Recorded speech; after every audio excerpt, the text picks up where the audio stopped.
jërë ngeen jëf mbokki internet yi ñuy topp saa su nekk ci Dakar live ginnaaw bi ñu leen nuyuwaatee bu baax a baax muy mbégte daal di seet si nag ki nga xam ne moom moo di Diaw Diop ñu fas yéene sekk nag waxtaan ci lu baree bari ndax xam ngeen ne nag Diaw Diop moom li muy def ay sorti bariwul waaye nag lépp lu nga xamante ni bëgg nañ mu leer ci bopp sénégalais yi tey dinañ ko daal di dëxëñ alors Diaw ñu ngi lay nuyu bu baax di la ziar bàyyi la rek nga nuyu ñi lay seetaan.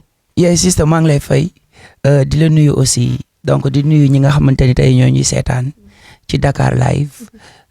di kontaan trop voilà ci tey seet si bi di leen wax ni dal leen ak jàmm. merci beaucoup alors Diaw fi ñuy dooree suñu waxtaan mooy Diaw dafa bokk ci artistes yi nga xamante ni pour nga gis leen ci réseaux sociaux bi lu rare la muy wàllum communication lan moo tax nga opté loolu. waaw je pense que tey dañuy trop de communication tue la communication te dafa am loo xamante ni dafa am solo. mooy lan tey waxaat du bëri wax. waaye wax fañ ko namee daf ci am solo je pense que tey en fait il ne faut pas juste parler pour parler donc dafa am yoon bu mu laaj saa boo waree wax nga génn wax boo amul loo wax nga toog nga déglu parce que tamit déglu dafa am solo mais bu dee lu nu wax rek nga wax di nga wax ba wax loo warul wax. est-ce que showbiz ànd na ak loolu quand même. si showbiz ànd na ak loolu. ak noppi. non du question de noppi dama la wax ne la wax. sa fa nga war a waxee soo warul wax nga noppi ndax déglu dafa bokk ci communication parce que boo nee tekk wan la yoon. tekk wan la yoon alors mais ndax jàpp nga ni tey loolu dina la mën a apporter lu bari parce que ñu bari dañu jàpp ni tey artistes yi tout le temps wala bu mënta nekk tout le temps sax mais parfois ñuy def ay communication dafay tax ñu xam ne ñi ngi ci réew mi te mi existe ba tey. waaw parce que je me dis que tey bu ne artiste.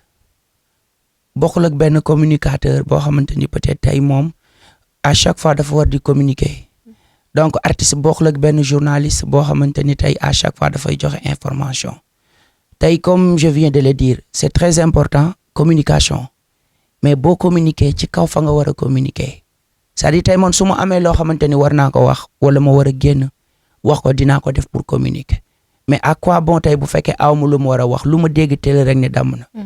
parce que sama maam nee na bu dee da nga dégg loo dégg rek dugal ci sa làmmiñ di nga wax ba wax lu la wóorul moo waral da nga ciy gis à chaque fois ñu ni tey vaar nañ kii suba ñu ni vaar nañ kay parce que bu dee lu ñu wax rek am nga ci xam-xam non di nga wax ba wax lu la wóorul te di nga wax lu dul dëgg.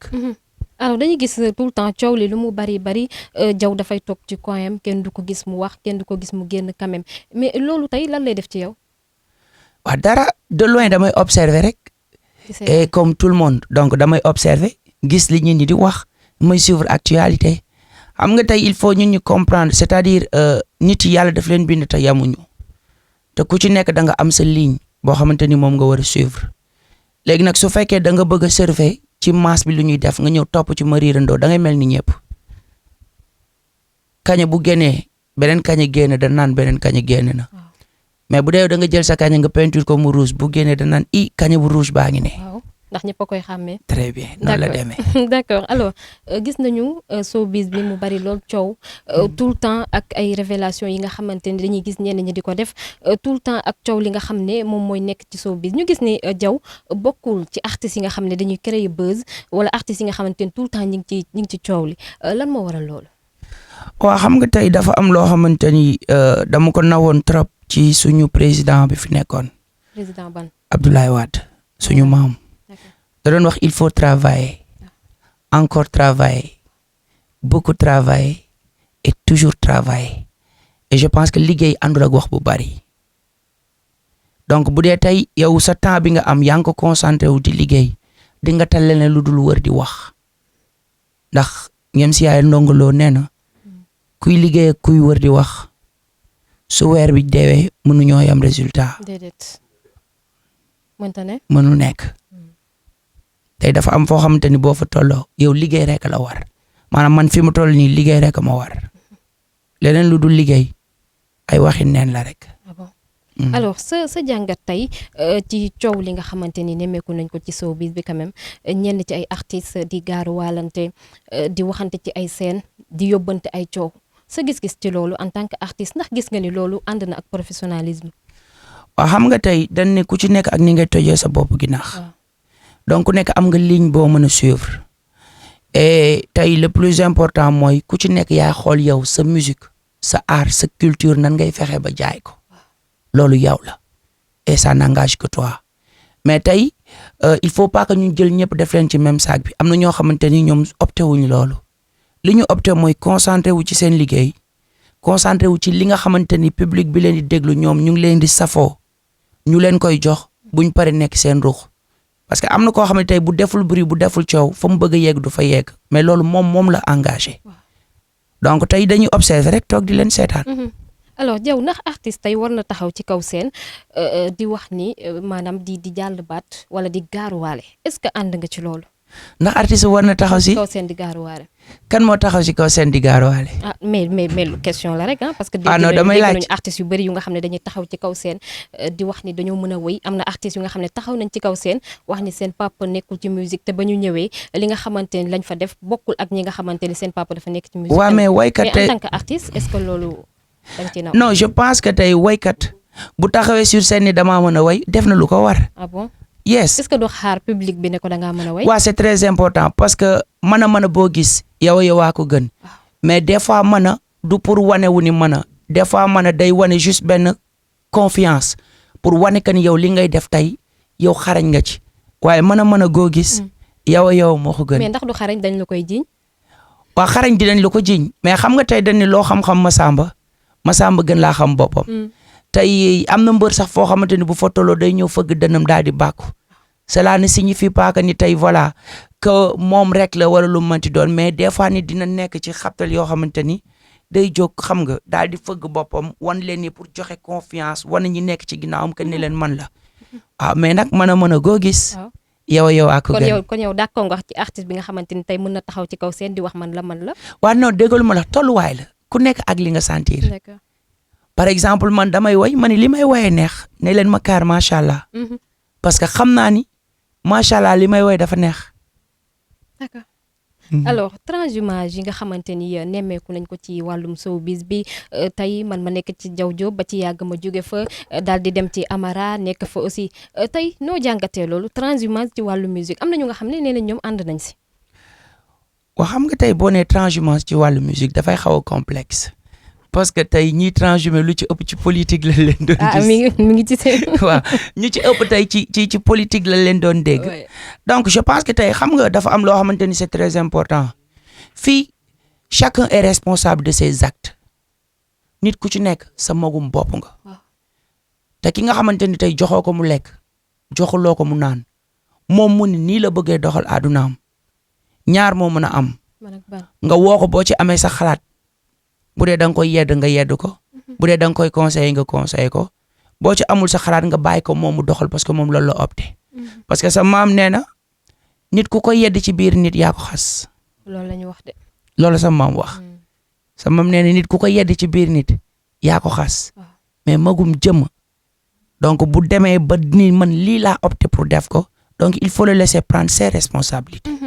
mën noonu laa ko gisee est-ce que tey jar na par exemple yenn wax yu ñaaw wala yenn secret yi di génn ci transhumance quand même. non pour man tey wax bu ñaaw.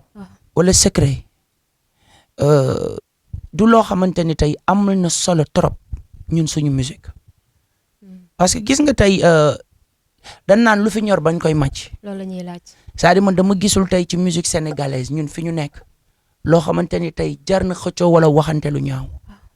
parce que au moment où les autres se font des millions des milliards di def ay tournées internationales di wër ci àdduna bi ñun ñu ngi toog fii di xëccoo maa feesal boîte bi maa dem fii maa tëgg fii wala tey maa sol yére bi c'est-à-dire pour man c'est très terre à terre.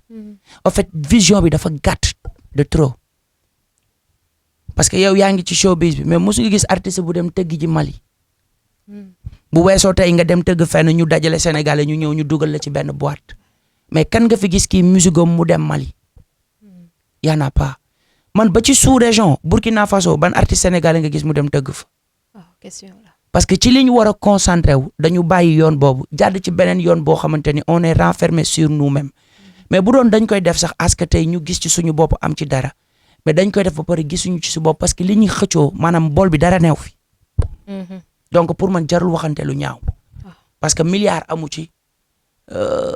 c'est-à-dire gisuñu fi teraanga bu tax tey jara reyante bu fi amoon sax jaru ko wasuma laak ba mu fi amatul. alors ñenn ñi dañuy wax ni maanaam showbiz dafa salte yow en tant que artiste est-ce que ànd nga ci mot boobu quand même. non man gëw ma loolu xam nga tey il faut que nit yi comprendre benn affaire je pense que tey d'abord bari na ci ñoom ñuy wax ay showbiz est-ce que laaj nga leen lan mooy définition showbiz. parce que tey réew mi dafa neex ku mu neex nga yor sa micro wax lu la neex ku mu neex nga ñëw toog et day am foo xamante ni bu fa yëfi tolloo ñi warul wax bu ñuy wax ñi war a wax dañuy gedd seen cër dañuy noppi xam ndax comprendre nga fi ma waxee. dina am foo xam ne bu fa yëfi toll très bien parce que bërigo bu feesee du bëri bruit. danaan teg liggéey fu mu nekk résultat day génn soxlawul wax ju bari. loolu mooy fayu weeram. c'est très important. donc tey pour man am na loo xamante ni daf ñuy tardel te li ci metti mooy doo ci gis maanaam bu doon dañ koy def sax nga gis ñenn ñi di ci am teraanga di ci am dara là on peut comprendre. mais man dama gis ni le débat fi ñu ko waroon tirer ñun tirer wuñ ko foofu dañ ko bàyyi foofu nekk di xëccoo loo xamante ni kenn du ci jariñu. oui c'est important alors dañuy ñëw ci animateurs yi quand même parce que loolu aussi yaakaar naa ni di nga ci am kàddu yoo xamante ni di nga ko mën a sànni parce que dañuy dégg ci yenn artistes yu ñuy wax ni tey animateurs yi ku ci nekk da nga am sa waykat est-ce que Diaw mës na dund loolu quand même ak animateur. non man je dirais pas que animateurs yi ku ci nekk da nga am sa waykat mais d'abord il faut reconnaître un truc c'est-à-dire tey bari na ci ñuy def animation. ce ne sont pas des animateurs wala des animatrices maanaam dañu toll réew mi foo xamante ni tey ku mu neex nga jóg yor micro toog yooxu def ni say morom gënal yooxu ci kaw rek tey pour être un animateur wala animatrice da nga war a jàng am bac soo amee bac nga dem defi concours école nationale des arts boo defee concours ba bokk ci ñuy sélectionné nga daal di def sa formation boo paree sa formation nga doog a génn soit état bi orienté la nga dem nekk dans les centres pour def animateur culturel wala animatrice soit nga dem dans le privé mais tey ñu ci bëri ñuy gàddu micro boo leen laajee sax loolu xamuñu ko donc lan moo am dëggalal sa bopp showbiz bi dañ ko def maanaam boo échecgee ci say études wala nga échec ci sa vie sociale li gën a yomb mooy naa dugg ci way wala musique wala fecc wala animation lan la waaw ngéwale yooxu ruube juutu fecc wax lu ñàkk fayda et tout ça l'essentiel ne la ñit ñi gis et que nga nekk loolu moom moo fi nekk ok léegi nag ce que ça fait mooy ça tue la musique ça tue notre culture parce que dañ koy réduire ci benn fraction boo xamante ni tey yow en tant que acteur culturel personne ne te respecte tey amuñu statut tey un artiste ici au Sénégal du carte du structure du dara bu lay wan ni kii artiste confirmé la statut de l'artiste amu fi statut animateur ku mu neex tey suba nga jël sa téléphone ubbi benn chaîne YouTube jël sa micro daal di ko ci def après nga wër fépp xëy woo benn gel bu nekk ci dëkk bi ci koñ bi nga solal ko mu ñëw toog am fitam ban formation la def léegi kooku nan la mën a développer ci musique amul culture musicale xamul yan question la lay poser da nga gis des questions banales et qui reviennent sur des trucs yoo xamante ni maanaam amul benn futilité waa kii mbéj na kii wax na lii kii tàpp na taatu kii def na lii non je suis désolé looloo fi am. d'accord nga ak man. moo fi am wala amu fi. d'accord alors nu jàngatee tey animateur bu taxaw publiquement balaa ñoo ñëw ci sa carrière parce que il faut. mbaa li ma wax sandiroo ci sa bopp. gisuma ci sama bopp. gisuma ci sama bopp déedéet. d'accord ayca sa jàngat tey ci animateur bi nga xam ne dafa taxaw publiquement vraiment ñëpp di ko xool mu dagg saaga tey ñëpp di ko seetaan quand même noo jàngatee loolu. bon xaw ma kan moo ko def. wala ak lu mu mënti doon mais pour man tey boo demee ba nekk animateur wala ku mu mënti doon. nit nga mais war nga mën a gérer say émotion war nga mën a gérer lu la neex ak lu la naxari soo wàccee nag en tant que personne lambda mën nga daal di wane sa jikko wala leneen mais taxaw ñëpp di la seetaan ngay dagg saaga ndey rafetloo ma ko pour man muy animateur muy politicien muy waykat ku mu mënti doon pour man lu nit war a éviter la. D'accord. parce que les images restent. alors boo amoon conseil booy jox nouvelle génération bi moo xam que muy animateur wala mu nekk sax artiste boo amoon conseil boo xamante ni moom nga leen di jox pour ñu oytu yenn buzz yi nga xamante ni tout le temps moom la ñuy faral di topp ba yenn yu nga xamante ni vraiment da leen di gaañ di leen ci fekk si. non mooy jàngi. ñu jàngi rek. xam nga tey je me dis que une personne qui doit être au devant de la scène ngay wax ñu lay déglu tu ne dois pas avoir la tête vide jàng buñ ko waxee du ci rek dem école. nit dina toog man lu bari lu ma xam ci àdduna sama maam moo ma ko jàngal. ndeysaan. te nit ki tey dañuy tout ce qui se conçoit bien s'énonce clairement et les mots pour le dire arrivent aisément li nga xam boo koy wax da nga ci nekk à l'aise doo tâtonner doo juum mais bu dee da nga bëgg a wax rek pour wax te li nga maîtriser woo ci dara xamuloo ci dara doo jóg ci def ay toj-toj moo leen di dugal sur des futilités yoo xamante ni ñoom du ñu mesurer conséquences yi muy am. parce que àdduna day dox et comme je le dis les images dafay des leneen ak leneen dafay des donc boo ta wax ballan wax mën na defar wax mën na yàq mais di nga gis ñoo xamante ni dañuy banaliser parfois nit ma gis mu génn wax wala mu génn def dara man damay tiit parce que dama naan ok est-ce que yow lenn la di nga fekki suba tey boo xëyul fekke suba nga wax fii tey wax bu ñaaw bi nga xëy suba ñun yàlla suñu borom ok maara day taali ñu ne la dañ na image boobu rek mooy des ci nit ñi donc lu dul jàng pour man jàng ko gën boo jàngee xam-xam mooy indi mën-mën te mën-mën mooy doon am-am te ànd ak gëstu am na ci solo alors dañuy dégg sa ay kàddu tout le temps sama maam lan la sa diggante ak sa maam. waaw j'ai eu la chance sama maam yar ma donc tey te xale lu muy gis di ci observer dafay jouer lu bari ci àddunaam donc tey man sama maam dama jàng ci moom ay jikko yoo xamante ni ça m'a beaucoup aidé dans ma vie maanaam du metti ba mu yooxu bu metti daf ma doon wax ne ma àdduna coono la bis boo demee ba sa coono àdduna jeex jàppal ni jour boobu nga war a dellu yoomal xiyaam waaw mu ni ma mais fekk yaa ngi ci àdduna coono la sa maam laa doon gis koo xamante ni day joxe li mu yor bay dem wëlbatiku di leb ñeneen ñi di leb pour nit ñi dem uti ju lu ñu jaay war a joxe dépense maanaam moom li muy jaay day jaay ba ngoon jot maire yi di jaay jën ñëw mu jël li mu jaay jox leen ko pour maire yi xëy dem jëndi jën jaay bu jeexalee li mu yor ci palaatam day dugg ci kër gi di leb ak di abaat lu mu la fekk nga mu nangu ko jël ko jox leen ko ñu dem mu ni ma àdduna dina metti mais lu àdduna metti lu dul lu baax a ko gën bu nit di xëccoog yow dara bakoog moom soo mënee dimbalil même bu dee xam nga ni ki lay dimbalil dina la wax lu ñaaw bëggu la defal ko lu baax. C'est important. Donc man mooy sama repère.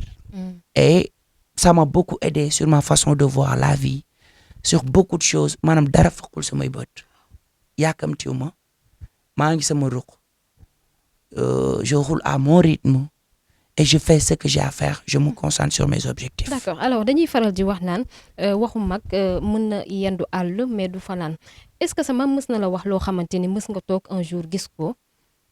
waaw tey man je me rappelle su ma daan jàng parce que nag dama xawoon terrible nag temps yi mu nekkee boy dama soboon trop boole ko am fit soo waxee ma saaga la damay xëy suba ba ngoon di xeex. teg ci gaaw a xeex. non gaaw a xeex donc da ngay gis ne dañ doon wax ni sa maam moo ma yàq parce que noo mënti toll dama lay saaga te bu ma la saagaa boo ma dooree dinaa la xaañ te sa maam bu ñëwee cooli du jeex. waaw parce que day far nag waaw bu lu lépp jeexee daf may woo ma ñëw ci ruq mu ni ma lii ak lii ak lii du gis nga diw du gis nga kii gis nga lii lu mu def nii boo defee lii moo la ciy fekk te loolu mu la wax danga koy gis.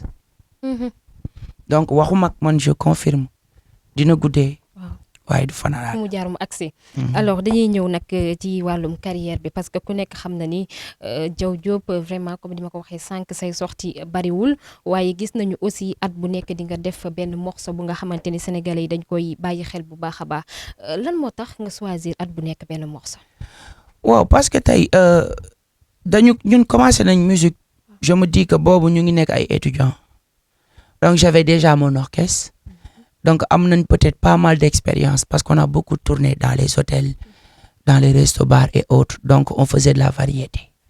Ça nous a permis tey ñu am dajale gis façon public bu nekk gis façon nit bu nekk jouer ak yenn ONG yi ak yenn structure yu mag a mag yi donc bi ñu demee tey ba ni dañu bëgg a lancer suñu carrière il a fallu que ñu xool fan la ñu mën a jaar le grand public pour ñoom aussi ñu mën a déglu suñu musique en attendant ñuy job li ñuy def donc comme je l'ai dit pour ñun bi ñuy def musique defuñu ko juste pour le buzz carrière la woon donc boo amee plan de carrière da nga koy suivre pas à pas l'idée c'était de faire des singles faire la promotion se faire connaître topp ko ndànk-ndànk et derrière concrétiser avec un album et alhamdoulilah ñu ngi ci càppaandaw bi de 2018 jusqu'à 2023 je peux dire que 5 ans la donc tey à part Covid bi fi ñëwoon ak leneen moom moo tardel yenn liggéey yi mais on avait opté di génne ay single def ay vidéo faire la promotion et terminer avec un album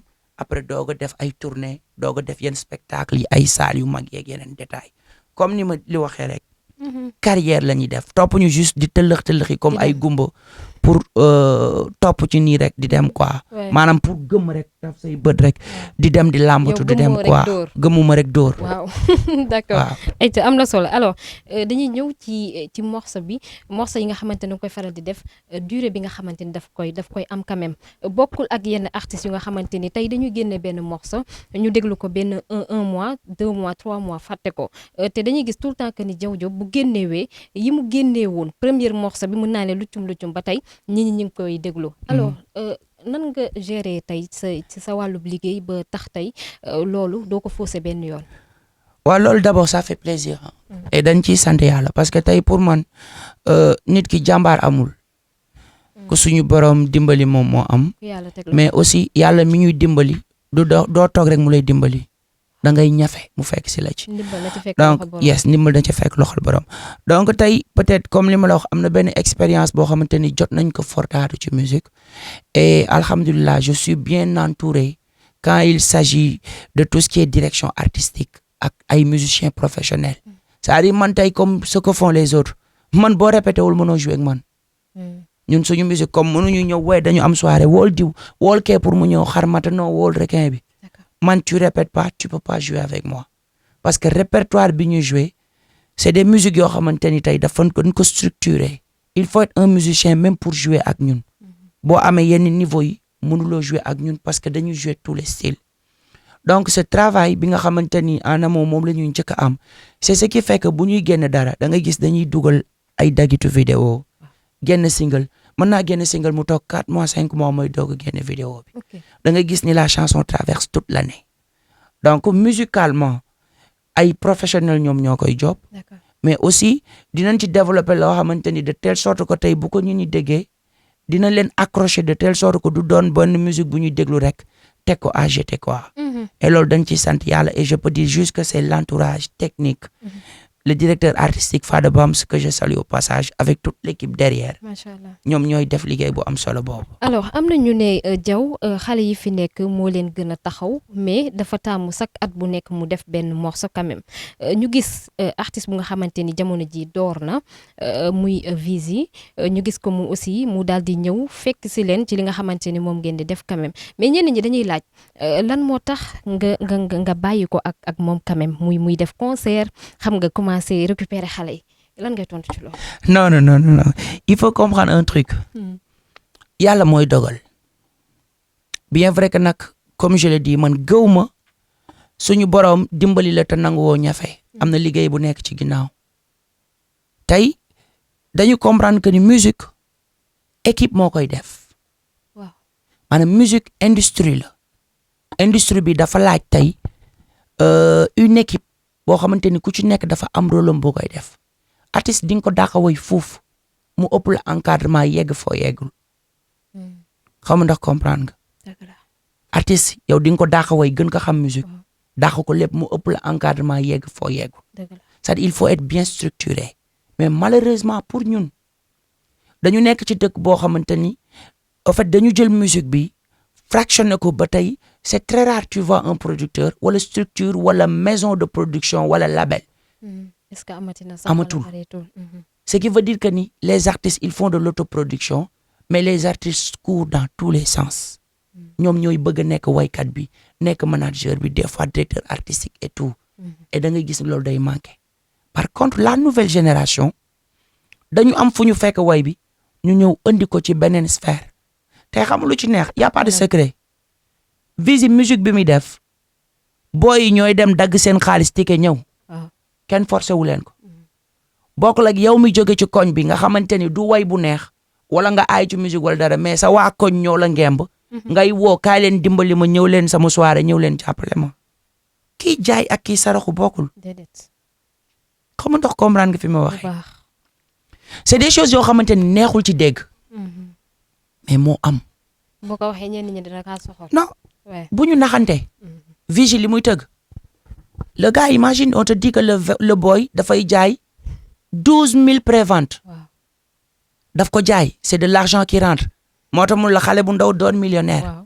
parce que sa musique paye mais bokkul ak yow mi nga xamante ni da nga ñëw ci koñ bi xam Modou xam Paate ngeen ànd seen waa koñ ñu créer benn mafia ñu ne affaire bi yow la dem gis benn grand dimbali ñu kii day doog a tàmbali yow nga toog ñun ay xale lañ dañuy doog a tàmbali bëgg ku ñu jàppale et tout ça après nga dem kii jënd benn ticket nga ñëw may ko ñun ñi et tout ça c'est-à-dire nax bi ñuy nax suñu bopp nax boobu ñuy nax suñu bopp forcé boobu ñuy forcé au lieu que nga jiital liggéey mais forcé boobu ngay forcé c'est ce qui a tué la musique sénégalaise parce que artiste mythe la mythe boobu bu dañee sa digganteeg ñi ni ils ne te verront pas comme une star te buñ la gisul star jaraloo leen ñu dagg ticket ñëw buñ jaral dagg ticket ñëw léegi yaay jël ticket bi dem uti sa géer mu jënd la blogu ticket yi nga ñëw jox ko sa waatim ñu dem may ko jigéen ñi baax leen ñu ñëw après yow nga woo leen ñu ñëw léegi geli bu ñëwee sa boîte sax dañ lay ñaan paas maanaam yaa leen di may ticket yaa leen di wayal boo paree yaa leen di jox paas ñu ñibbi. loolu métti na. je te jure moo fi am. léegi nag boo paree nga ni soirée bi fees na kii mu ngi toj fii nga dem ñibbi ak say loxo neen. xëy di daaj maire bi ndékki xëy suba waxuma la maire bi ndékki non mais da ngay xëy wuti géer wuti koo wayaan. alors que musique artiste ak wayaan c'est diamétralement opposé. musique du géwal. ku dul géwal war na musique la musique c'est comme les mathématiques. mais buñ ko jëlee def ko ci wayaan rek non parce que mbapat laa doon def simb laa doon def ñu ma doon way di wayaan ñu may noonu la musique bi mën a continuer moo waral tey benn Vigie boo yi koy kii Vigie woowu leen. day dugal ci plateforme yi def structure am maagandoog benn public c'est une nouvelle génération de 15 à 25 ans ñooy jënd musique fu mu tëgg ñoom ñoo ko fay fekk sorxawul pour saraxu leen donc il fait des guichets fermés et c'est naturel dañ koy fay. après defaral leen benn concert 3 minutes après annulé. c'est naturel parce que forcé wu ko mais bu dee da ngay forcé non mais li nga am ngay jël. affaire bi faaw mu metti d'accord dañuy ñëw nag ci Bella Ciao nekk aussi son bu nga xamante ni vraiment sénégalais yi adopté nañ ko et aussi bëgg nañu ko d'ailleurs dañuy ñëw ci texte bi nga bind ñenn ñi dañuy laaj est-ce que bàyyi nga ko xel quand même. si bàyyi naa ci xel parce que man maa ko bind. donc à chaque fois bu ma bindee dara dañuy toog gars yi ku nekk joxe seen xalaat gis nga studio bi gars yëpp dañuy toog ku nekk joxe seen xalaat ñu murmurer ko wayantu ko ba mu neex ñu te lu jóge ci xol mooy dellu ci xol donc bàyyi naa xel bu baax ci texte bi. kon xam nga buzz bi nga xam ne mi ngi koy def quand même jamono ji ci réew mi. si morceau bi mu ngi dem ndànk-ndànk. et tout ça et comme je l'ai dit génn na avant koor gi. ah bon. ouais c'est un morceau boo xamante ni tey génn na avant koor gi. et 4 mois après pratiquement ci la ñuy doog a def vidéo bi et les gens l'ont bien accueilli et malgré da ngay gis circonstances yi mu dajeel situation dëkk bi voilà les gens ils t'appellent tu reçois des coups de fil pour dire qu'ils ont aimé la vidéo et le morceau donc alhamdulillah. alors ñenn ñi li ñuy laaj mooy est-ce que clip bi fii nga ko tourné Sénégal. waaw clip bi fii laa ko tourné et d'ailleurs j'en profite di remercier samay partenaires waa King Fat Palace waa Radisson bu Diamniadio ak ñi nga xamante ni ñoom ñoo ñu accompagner ci vidéo bi yëpp ak toute l'équipe derrière. donc fii lañ ko tourné. mais plan yi ni ñu ko doon jëlee ku comprendre bu baax da ngay jàpp que ni du Sénégal. waaw da ngay jàpp que ni du Sénégal. parce que mais loolu arnaque la non du arnaque de non c'est xam nga tey. sama waykat du arnaque. ah bon. li ma bëgg a wax mooy ngeen xam ne. kii waykat la. yow yaay kan ba pare. man maay Amaru mu Diaw Diop. Amaru. waaw du Amaru de. wala Omaro. Amaru Amaro. waaw bu Diaw Diop. d'accord ñaata bakkan nga yor. man joxoo may bakkan butit yeeg xëtër yi laa joxe. ok moom laa yëkkati jox ko Diaw. waaw. yaa ko wax de. parce que man du ma topp ko mënul. benn kii dama koo fréquenté ko. xam ne dafa mën. te newul ci sow biis. waaw yaa ngi dégg li muy def da koo mën. chaque jour mën na ko Diaw dugal ci musique bi ànd ak nappante mu ne man du ma nappante. day nappe parfois non de. du nappante. Ah parce bon? que li muy def da koo mën. da koo mën lool. waaw wayantuwul day way. mais est-ce que amul ko nee naa dàq leen- wéy ci réew mi quand même. lan am na ñu ko dàq wéy ci réew mi. kenn dàq ko way mooy président waykat yi. ah bon. loolu laa leen wax mooy seen président ñun ñëpp.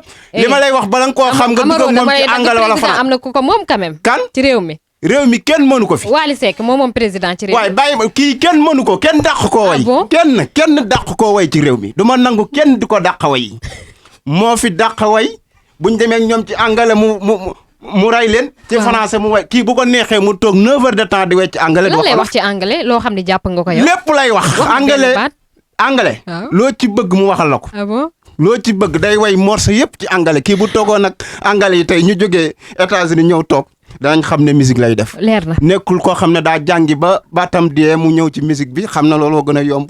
kii waykat la. waykat ah. waykat. sama gouvernement nag ñoo ngi nii. ku ci mel ne. ah déet ah mais Amaro loolu arnaque la parce que gouvernement fii am na ku ko moom. déedéet gouvernement kenn moomu ko ci mais réew. Badou da nga dégg Amaro teg gouvernement waaye rek Omaro man nga déglu ma wax la. Omaro daa am ku mu topp gëm ko. waaw man ma am sama artiste. yow nga topp Diaw jox ko waaw butit yi. waaw yaa te ko dama wax laa de. bëgg a xamal benn affaire. bu doon li gars yi di wax nii ay nappanteeg yooyu moom du nappante li muy wane da koo moom am ko. yor lan ko. mooy différence am ak yenn artistes yi. mooy xam nga intellectuel la nag moom chaque jour loolu laa koy wax dama naan ko kay yeeg lenet ji da nga koy tekk dugg ci showbiz bi defanteeg gars yi mais moom loolu bëgg ko. waaw moom dafa bëgg a xam nga gëm lim doon xam ne lu metti boo àndee gars yi moo leen man parce que jarul ko parce que gars yi lii ñu am nii dem ay ay fii. mu fees ñoom loolu doy na leen. te sama artiste dafa wër fépp kenn mësu koo gis mu dugal. tournée internationale yi. international fépp la dem. waaw. mais kenn gisul mu dugal ko. xam nga. parce que musique lay def. ndax xam na lu mu yàgg. musique bi day dellusiwaat ñëw teguwaat ci ay loxoom. foowul day liggéey. parce que nit ñi woy ñi ngi yeewu. xam nañ ay way. parce que da ngay dégg waykat bu way nga dégg benn xale bu newoon cëm. parce que. xam nañ ay way dofuñu. dofuñu junne jàpp leen.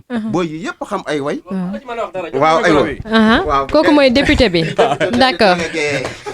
waaw Guy Marius Sagna. ayca. li muy wax maa la si mën a wax dara. waaw ndax man farak cekke laa. waaw daa am fu ma nekkoon fara jaw nga. daa am fu ma nekkoon ñëw fii. fa ma nekkoon damaa jàpp ne ñooñu rek ñooy musique.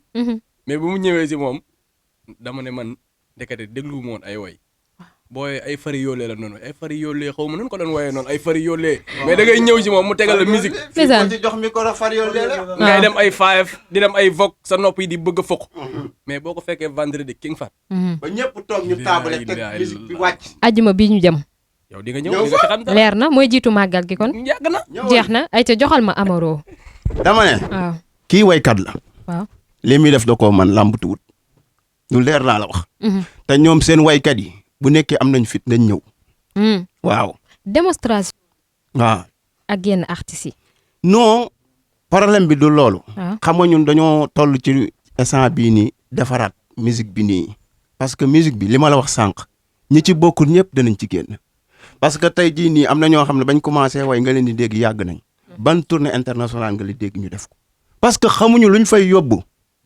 li ma la wax sànq lii doy na leen. sama artiste nag boo ko yóbboo France mu toj ko Italie mu toj ko. États-Unis da koy toj. parce que làkk yëpp la dégg. d'accord gis nañu Amaro dafay tagg artiste am yow boo doon tagg sa artiste tey noo koy taggee. non lépp ci lépp. ah bon dal na mën naa way. taggal yaru na mais taggal. taggal. loo ko fekk ci loxoom yaa ko bàyyi yaa ko ci ba. Diaw Diop de lañ koy woowee. waaw léegi leneen li ci topp lu mu doon. nga ne ma Diaw Diop de lañ koy woowee. Diaw Diop waaw. ak lan leneen li ci topp lan la. Didi. waaw. borom teraange yi ci ñun. benn lépp loo xam ne si nii nit a nga koy def moroom nitam. nee naa ko visa rek nga ma desel. waaw. non foofu laa bëggoon jëm non kii koo jox ay butitam nooy day koo xam ne moo yor say butit boo dawee xanaa dangay dee. question la de. kii daal moom rek laay topp. saa yoo may wër daal maa ngi fi. waaw te man li may duggee gars yi ni ñuy duggee bokk man damay ñëw. waaw joxe lépp. joxe lépp. waaw toog joxe butit yi. waaw Cekka Mbaye nga ne sama waa ji xam na li may wax bu baax. premier waaw moo fi nekk ak Diaw Seka. premier ministre laa ko def. d'accord waaw. ayca ñii nag ay député lañ ko ci mel ne ministre de la femme. ministre des waaw mooy ji bi moom mooy wàllu xale yu waaw moom mooy ministre des femmes.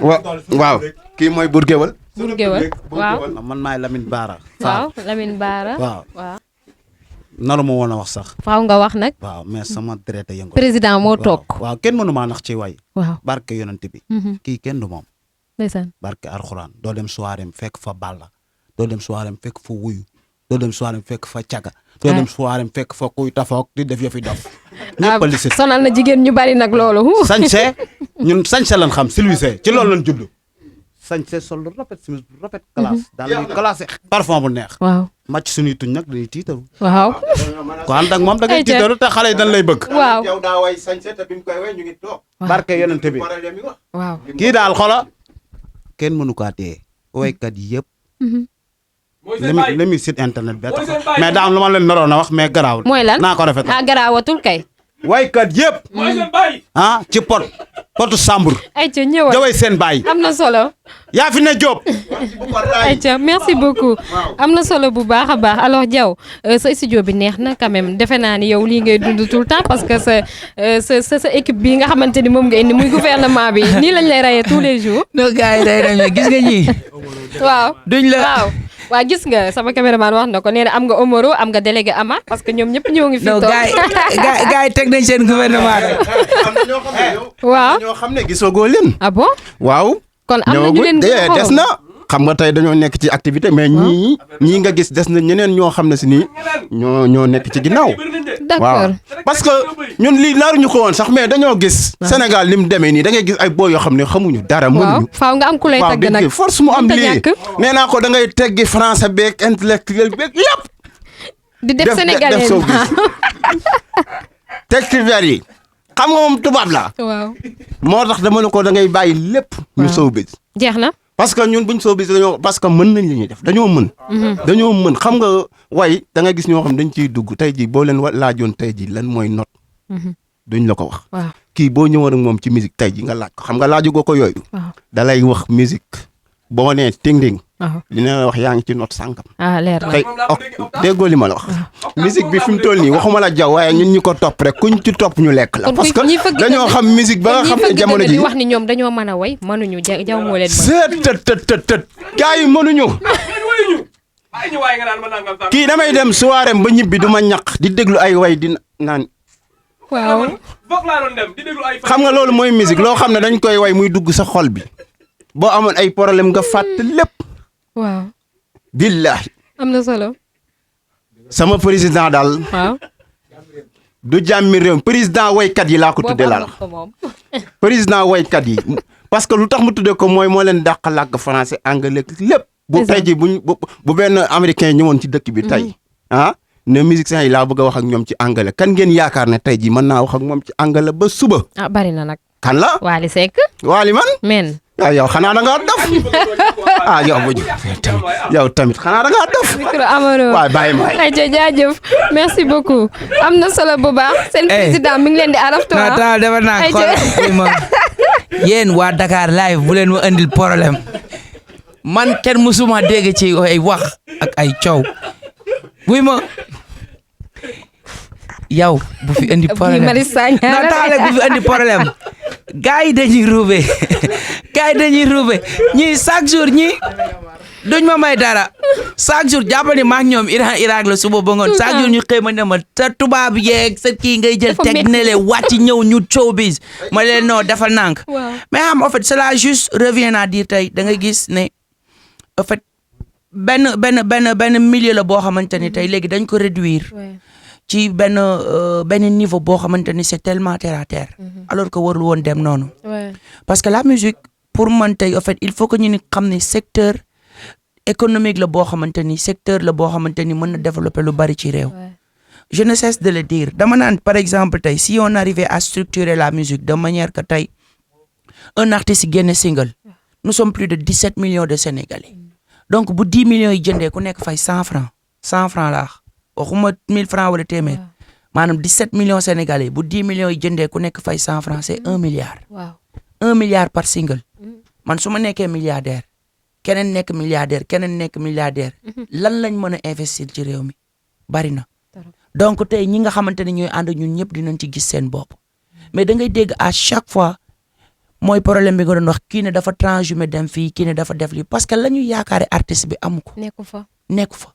du artiste bi def leen ko bañ a jox de mais da ko yorul mais day sagu boobu muy sagu nag moom moo rey musique bi parce que yow lañ lay foogee amuloo ko ñi ànd ak yow yaakaar na ni yaa ngi àdduna ak li ci biiram nit ñi leen di seetaan di leen gis ci télé bi seen tour di dem ñu am lu leen foogee amuñu loolu mooy waral tey nga gis diw jóge ci diw dem ci diw pour dem diw parce que fa lay yaakaar parce que aussi buzz neex na trop pour benn temps mais gis nga saako bu deful du taxaw bu la ñu nii ne dootoo yëkkati tata dootoo yëkkati taxi foog nga dawal oto chaque jour foog nga sol yére bu bees fu ñu la gisee da nga war présentable tey amugoo kër da ngaa war di louer di fay ak leneen tey maay fecc katu diw maay guitariste diw maay def li et que tey yow loolu noonu ngay liggéey niveau bi la société bi bëgg a teg amuloo ko moom mooy indi rayante bi ak xëccoo bi xuloo bi parce que li ñuy def amul xaalis est-ce que comprendre nga parce que bu fekkee nii ne lii rek ñu réduire ko nii tout le monde peut faire ça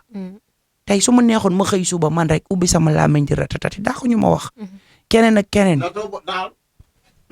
boo waxee da ngaa war a wax xam nga lu tax nga war a wax loolu ñuy jaay yaa leen ko ëpp barki dem nga fi wàccee benn jub coreka bu sar man na la jaw dawal li nga ne ma du ma ko dawal xam nga lu tax du ma ko dawal su ma ko dawalee mën na ñoo wax c'est-à-dire da ko ab ak yooyu ma ne ko abboo ko sa xaalis la yaa ko moom dawalal oto bi noonu la ko mujj joxe oto ba dawalu ko fi mu toll nii rose bi lay doxantoo ku ko xool di yaakaar ne te li bu nappante woon daa war a nappante parce que duggul ci bureau kenn di ñaan kenn amul géer sama artiste amul géer ñaanul kenn lu mu yor moo ko moom ba mu génne université la mu njëkk a daj la jënd guitare toog di way moo ko jural musta taxaw ci bureau laa la wax di ñaan kenn kii lu mu am moo ko liggéey waaw bu ko neexoon xëy suba nelaw ba kër gi sedd 19h 18h mu fasalu xaw a génn xaw a def ay kii dugg ci dëkk bi di kii du ko def day liggéey boo ñëwee boo ko gisut bu neewul ci studio bi mi ngi ci activité am ñaanul kenn. am na solo sama artiste ñaanul kenn. d'accord ayca joxal ma jaw micro bi. alors li mu wax leer na yow Amaro mi dafa neex de. seen émission bi wóor leen yéen coow ngeen ma bëgg a indi ci réew mi. mais Amaro dafa neex ah. non am na loo fàtte de. mooy lan waaw. ayca. da nga am loo fàtte. mooy lan. tan li nit ñi umpale mooy ko ni xëyut xëy rek taxawal lii. waaw moom laa la wax. da daan jaay dàll. dugg Colobane. ambulant jënd benn dàll. taxas jaay. def yóbbu jënd guitare dajale bam li mu am barke alxuraan karim benn woykat gënu ko gëm sa bopp damay dëggal lool. non dëgg la. day nit ku gore. ñun lii du suñuy mbir sax. mais. waaye faw ngeen dun géwalam. non pas géwalam sax. kii day suñu xarit baax. ndeysaan ñu fekk ko ci koñ bi mu yaru am nu mel. ñun kenn mënuñoo jaay affaire ñun am nañ lépp. gis nañ lépp dem nañ fu ne mais day nit ku baax. gëm boppam. d'accord barke maam Cheikh Rafa. ayca am na solo. lu ne nga mën a am. waaw xuusal jàll ñaajal jàll kenn du la tee. kenn du ko tee ayca alors am na solo foofu la ñuy jaaree ñëw indi suñu question yu mujj ndax xam naa ni mujj nañoo dépassé luñ ñu mayoon ci ay minutes quand même alors Diaw ñëw nañu ci Bella Ciao mais sa dynamique. est-ce que émission bi nii foog nga dagg ci lu bari.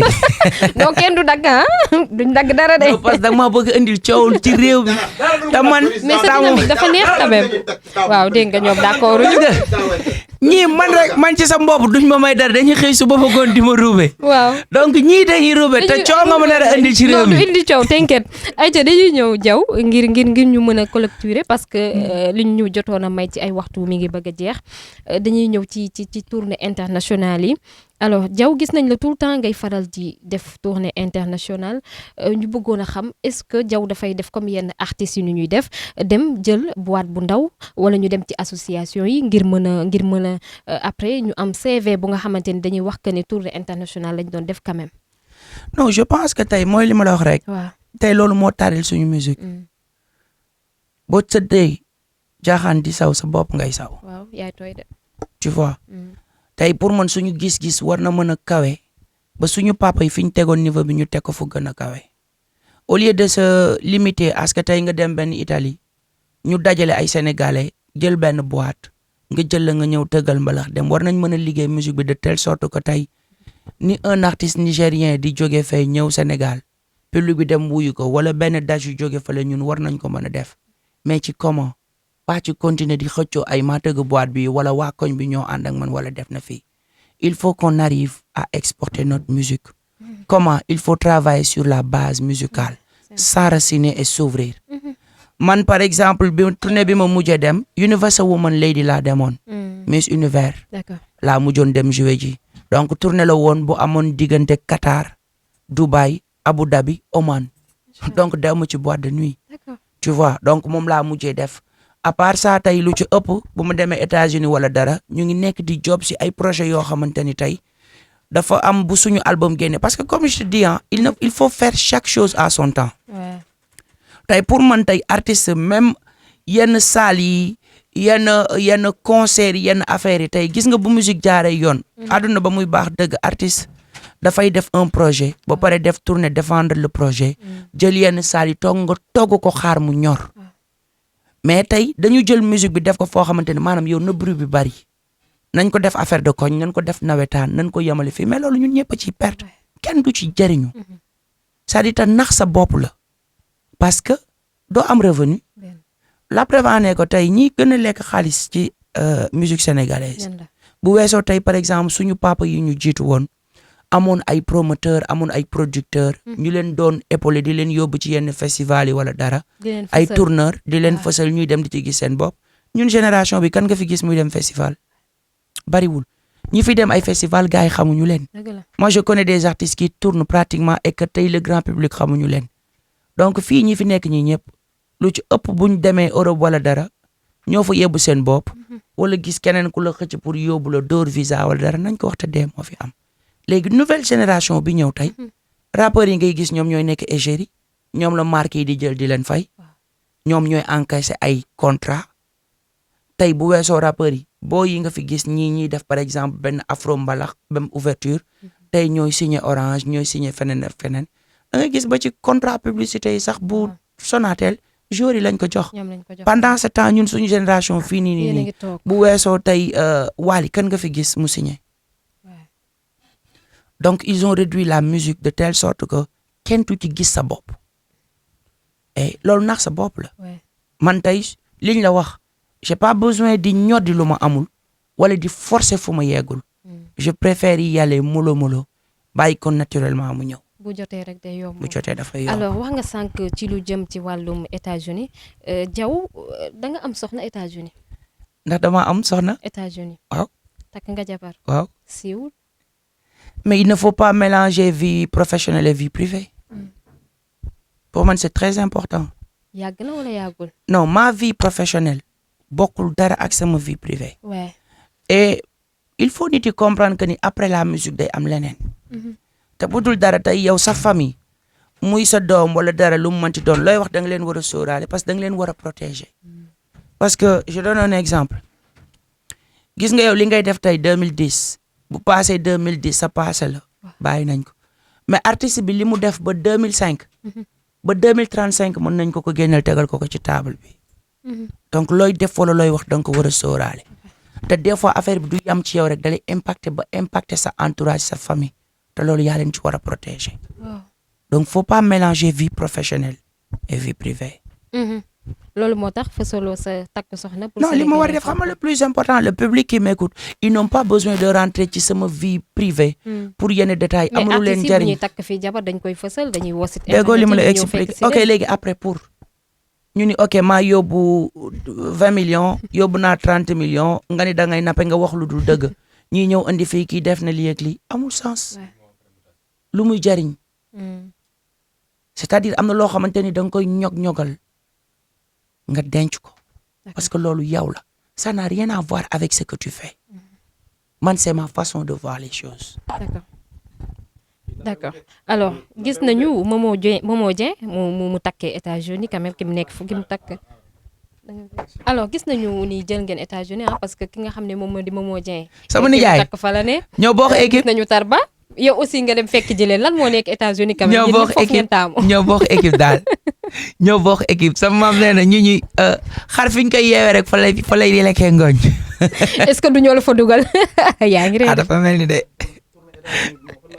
d'accord ay ci am na solo dañuy tàggatoo Diaw parce que waaw parce que sama caméraman signalé na ma sama temps dañuy tàggatoo ci album bi nga xam ne yaa ngi koy waaj quand même mu nekk album bi nga xamante ni yaakaar naa ne dina nar a toj Sénégal forna si weewu béy wax nañu ni bëgg nga def ak Youssou Ndour Dio ak beneen artiste loolu kot laa ciy def quand même lan nga ñu mën a non man nag yow ndekete say information da nga koy jëli bon ñu ngi ci daal ñu ngi ñaan yàlla mottali ko parce que booba léegi pratiquement avancé woon nañ ci et dañ ko bëggoon génne bien avant mais bi Covid bi ñëwee dafa am lu bëri lu mu changé ci programme yi ak plan yu ñu def donc on a préféré garder yi nga xam ne moom lañ jotoon job et entre temps aussi gën a parfaire yenn affaires yi. mais incha allah am nañ yaakaar que ni bu ko Sénégalais yi déggee. nee naa ko liñ togg fii ci studio bi tey. bu génnee te Sénégalais yi mënuñu koo considéré ko na moo dàqawee ci waykat yi nee naa ko ñii moom bàyyi ba nga bàyyi leen fi te xam ne mérité wuñu la nga dem États-Unis toog Diaw dama ko bëgg a jëlal vol mu dem waa États-Unis laa ko bëgg a bàyyil parce que bu lii ngeen dégg fii sànq ak yeneen yoo xam ne déglu leen ko su génnee ci Sénégal gii Sénégal déglu ko te mënuñu koo considéré ci réew mi xam ne mooy seen président man moom dama naan ko daggal bi nga dem États-Unis toog fa. non loolu laa koy wax. parce que kii dama dem xool naa ba xool xam na Sénégalais yi mérité wuñu ko parce que li muy way daa xaju seen bopp. ay joxal ma Diaw ñu tàggatoo quand même alors album bi nga xam ne yaa ngi koy wàcc. non problème indi nga ma problème bu la ji ci réew mi mais c'est normal parce que ñoom dañ la bëgg aussi gis nañu ni taq nañ la torop alors est-ce que projet bi tey comme ni ma ko waxee sànq Youssou Ndour war na ci bokk quand même est-ce que toog nga ak moom ngir waxtaan ak moom ci morceau bi nga xam ne war nga ko ci invité. donc xam nga tey da ngay def projet. au delà am na artistes yu bari yu ñu ciblé. ñoo xamante ne tey yéene boobu la ñu am parce que pour man tey musique partage la tey suñu papa yi ak ñeneen ñi tey bu ñu amee possibilité di way tey ba fekk leen ci scène musicale bi war nañ mën a profité ci ñoom.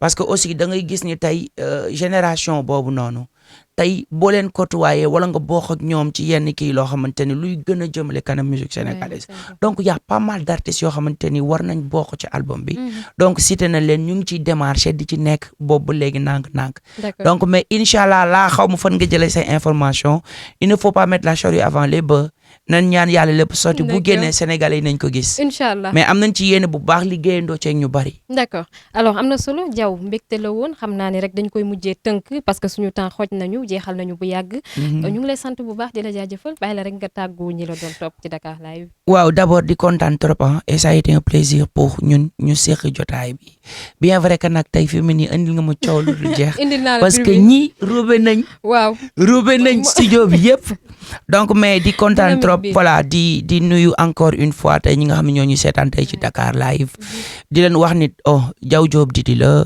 tey ñoo leen dalaloon ci studio Global Melo et j'en profite pour remercier toute l'équipe derrière et ñi nga xamante ni tey ce sont les hommes de l'ombre ñu duñ leen gis mais ñoom ñooy tax ba tey liggéey bi di avancer di ñëw pas à pas donc lépp loo xamante ni dëng na ci wax ji ay nit lañ nit moo matul ñu ngi jégalu et lépp loo xamante ni jub nañ ci du suñu mën mais dañuy jëm rek pour essayer de partager li nga xam ne moo nekk ci ñun et que mu nekk dëggantaan jaay ci ñun donc on se donne rendez-vous tous les vendredis nag ñu ngi King Fat Palace di jouer et aussi les samedis Casino du Port ak d'autres endroits tey y a pas que les boîtes de nuit am na d'autres endroits où d'autres artistes tournent où vous pouvez venir écouter de la bonne musique lekk ba suur naan ba mandi doo buuxante doo ñax te di nga kontaan mbokk yi ñu ngi leen di sant bu baax a baax di leen jaajëfal mu nekkoon mbégte dalaloon ki nga xam ne moom moo di Diaw Diop Didi yaakaar naa ne nag kàddu yi nga xamante ni jot nañ ko fee wax amal na leen solo bu baax a baax sant bu baax jaajëfal sama caméraman sant itam saa su nekk ñi nga xam ne dañuy bàyyi xel ak topp Dakar Live jox leen rendez-vous bu yàggul ci beneen ndaje bu ñuy daje jaa ngeen jëf